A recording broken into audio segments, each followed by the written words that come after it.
How to change Spotify username. Firstly, it is important to know that username and display name are two different things. You cannot change your username once it is fixed, but you can change your display name. Firstly, open Spotify app on your device.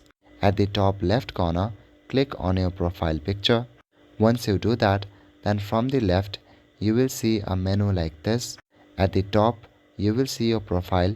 Click on View Profile. And now you will see your profile section on a full screen. Click on the Edit option. Here, as you can see, your name is available and it is editable. Click on it and change it to something different. Once you have done that, then save it. And just like that, your Spotify username has been changed. If you are facing any kind of problem, then make sure to check for updates.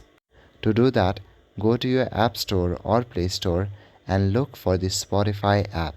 If you see any kind of updates available, click on the update option to update your Spotify app. That's all for today. Thank you.